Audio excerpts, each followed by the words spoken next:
Hi everyone, this is For the Love of Comics, where we celebrate the breadth and the depth of the comics medium by looking at some of our favorites. In this episode, we'll be looking at Little Nemo in Slumberland by Winsor McCay, a gorgeous and psychedelic full-page newspaper comic that ran in the United States in the first decades of the 20th century. Created by groundbreaking artist and animator Winsor McCay, Little Nemo's adventures in the realm of dreams was a visually stunning, innovative, and form-defining series of weekly comics that even today, 100 years later, remains awe-inspiring and very influential. We'll take a close look at 3 different editions of this magical series and talk about how much there is to love about Little Nemo by Winsor McCay. So let's get started. In 1905, Winsor McCay spun off a character, a little boy called Nemo, from his newspaper strip Dreams of a Rarebit Fiend and put him in his own series. Rarebit Fiend was a creative yet one-gag comic showing different people having strange dreams after eating inappropriately, and now became a little boy's adventures in his dreams every night, all of which ended with him waking up, often in shock or distress. This simple formula, repeated day after day, nevertheless told a longer and more meandering story about the king of Slumberland and him summoning Nemo to be the companion for his daughter and other tangential travels. Little Nemo went to Mars, traveled around the world, saw unknown kingdoms and lands, all in his dreams. And even though he woke up at the end of almost every single weekly page, these dreams still seemed dangerous and important and full of bizarre and cruel logic.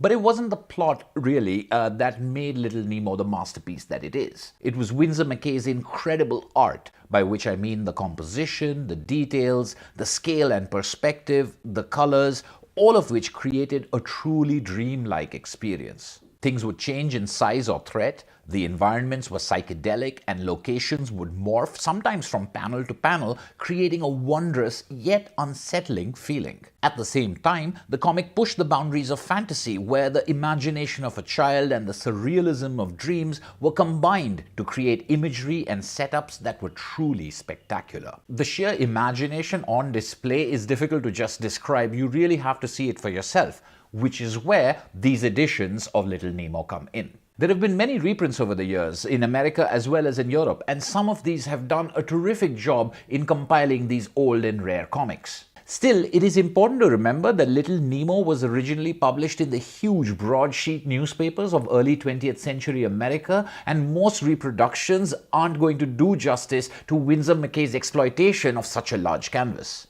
One of the most impressive efforts was by Fantagraphics in the 1980s, who published every single Sunday strip from 1905 to 1914, the first 9 years, in a series of 6 hardcover volumes. This is volume 4, 1910 to 1911, that I've borrowed from a friend of mine for this video. This series of 6 books gave you every single Sunday strip for 9 years, along with an introduction and editorial notes. Unfortunately, this series is long out of print, with some volumes fetching very high prices in the second-hand market, in case you were interested in being a completist and getting all the stories. I should mention here that as terrific an archival effort as this is, these books lose a fair bit in the shrinking down to even this size.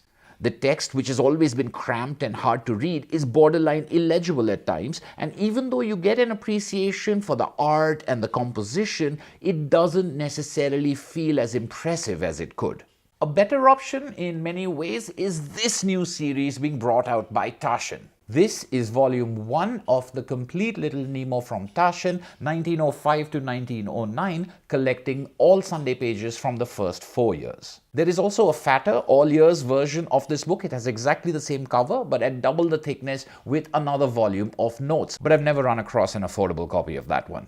These Taschen editions are a good deal larger than the Fantagraphics books, presenting the artwork more gloriously, the colors more faithfully, and on less glossy paper, which, in my opinion, better matches the classic feel of the comic. This is not to say that the comic feels dated. As soon as you ignore the often unnecessary text, this edition highlights how contemporary, how bold, and how modern this comic still feels. This is a beautiful edition, but there should have been a volume 2 by now, which I can see no sign of. Still, the top-flight production, the size, the over 150 pages of journalistic and scholarly articles all make it more than worth it.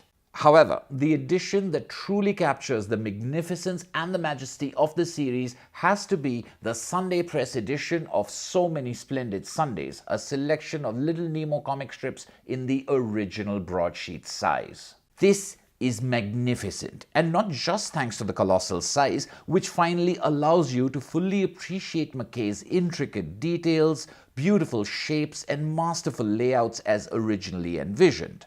But this also gives you thick and creamy paper and spectacular color reproduction that puts you in the shoes of those who first read these in their Sunday papers. This volume is huge, but not that thick. It's not a complete collection and has a lot of gaps. I think these pages were selected from the publisher's personal collection. Yes, this qualifies as a form of self-publishing, and were also picked to best display the impact that Winsor McCay was able to create in these pages. Sunday Press did publish a second volume, Many More Splendid Sundays, which fills in some of these gaps and gives us more pages, and those from later years as well. But being complete or chronological is not really what these editions are about. It's to see the comic how it was meant to be seen. So you want the Fantagraphics set if you must have them all, and good luck finding an affordable copy of each one of those. Or you want the fatter Taschen edition, again, if you're lucky enough to be able to locate it. Or you can go for the volume 1 of the Taschen edition and hope that volume 2 gets published, or just be happy with the complete first 4 years. And for samples reproduced in a definitive format, go for the Sunday Press editions. A quick warning, at all costs I would avoid copies of Little Nemo comics from Amazon that seem remarkably cheap. The problem is that Little Nemo is now out of copyright, so there are some people who just take poor scans and copies and bind them together and sell them as books. These books are reputedly unreadable, so if you're online and you're looking at something that looks interesting, make sure you check for a complete publisher's record and make sure you read the reviews of people who have bought that book so that you don't end up with something that's garbage. To sum up, Little Nemo in Slumberland is an incredible series. Honestly, I don't even need to read most of the text except for snatches of dialogue here and there. It's really about the art, the layout, the pacing, each story unfolding in a completely unique way. The towering achievement of this comic is not just that it is old or it's classic. Even today, it feels fresh and unique, creepy and breathtaking, putting on full display just what an ahead of his time genius Winsor McCay was. I hope you enjoyed this video. Leave me a like to let me know. In the comments below, I'd love to know what your take on Little Nemo is. If you're new here, consider subscribing and getting notified of new uploads. This has been For the Love of Comics. Thank you as always for watching, and I'll see you at the next video.